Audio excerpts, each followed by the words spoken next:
செடிகளுக்கான உரம். அது எப்படின்னு உங்களுக்கு தெரியாது, நான் இப்போ சொல்கிறேன். எங்கள் வீட்டில் செடிகள் இருக்குது, அதுக்கு நாங்கள் உரமாக ஊற்ற போகிறோம். நீங்கள் மீன் கழுவுன தண்ணி வேஸ்ட்டாக கீழே ஊற்றாமல் அதை எடுத்து நீங்கள் செடிகளுக்கு அளவாக ஊற்றினீங்கன்னா அதே ஒரு பெஸ்ட்டு உரம். நீங்கள் அதை கடையில் வாங்க வேண்டிய அவசியமே இல்லை. அதை எப்படி பண்ணுறதுன்னு வாங்க போய் பார்க்கலாம். இங்கே பாருங்கள், இப்போ நம்ம மீன் கழுவுன தண்ணியை வச்சுருக்கோம். இப்போ அது செடிகளுக்கு ஊற்ற போகிறோம். அதை எப்படி ஊற்றுறேன்னு பார்ப்போம் வாங்க.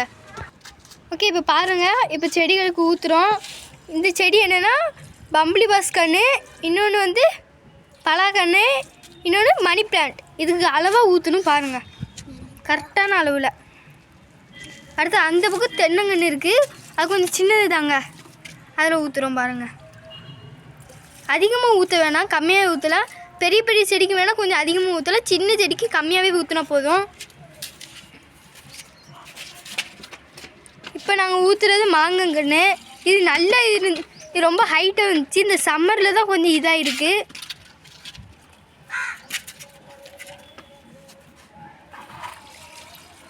இது பலாப்பழக்கன்று பாருங்கள் எப்படி இருக்குன்ட்டு.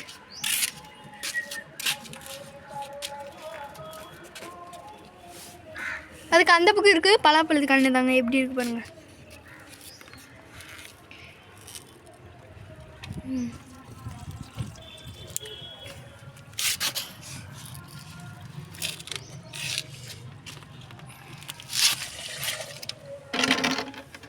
இங்கே பாருங்கள், இந்த பக்கம் தான் பலாப்பழக்கன்று அதிகமாக இருக்குது. இங்கே பாருங்கள்.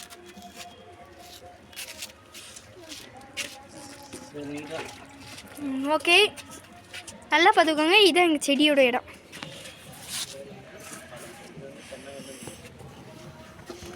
இதாங்க இங்கே தென்னங்கன்று.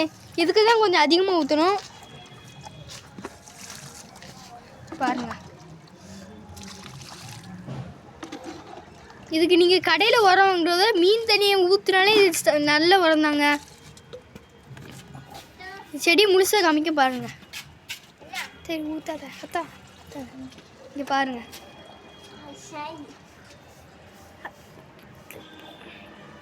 இங்கே பாருங்கள், இது நெக்ஸ்ட்டு செடி காமிக்க. இதுக்கும் கொஞ்சம் அளவாக தான் ஊற்றணும்.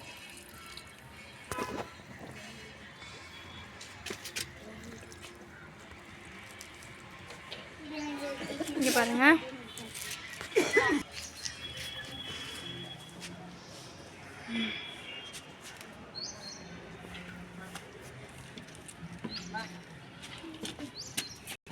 நம்ம இப்போ இதே மாதிரி அதுக்குள்ளே இந்த மீன் வால் அது இதுனா நம்ம இப்போ இந்த பெரிய தென்னங்கன்றில் ஒரு சின்னதாக குழி தோண்டிக்கலாம். குழி தோண்டிட்டு அதுக்குள்ளே வச்சு மூடிடலாம். இந்த மாதிரி நீங்கள் பண்ணிங்கன்னா இங்கே பாருங்கள், இந்த மாதிரி பண்ணி மூடி வச்சுக்கோங்க.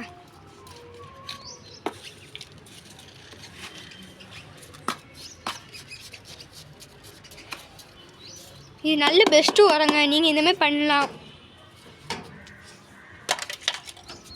தள்ளிப்போ இதுக்குள்ள வச்சு பார்த்தோன்னா கொஞ்ச நாள் அந்த வேருக்கு கொஞ்சம் ஸ்ட்ராங்காக இருக்குங்க தென்னை மரம்.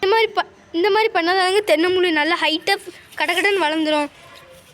10 வருஷத்தில் வளர வேண்டிய தென்னங்கன்று வெறும் 6 வருஷத்தில் வளர்ந்துடும் இந்த மாதிரி பண்ணால்.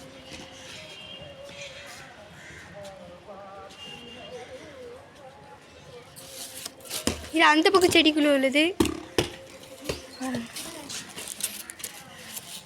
மொத்த தென்னங்கன்று பார்த்துக்கோங்க.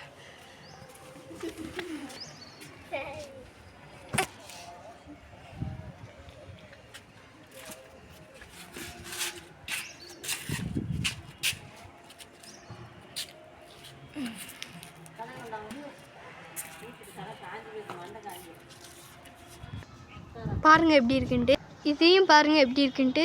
நல்லதுங்க இந்த உரம்.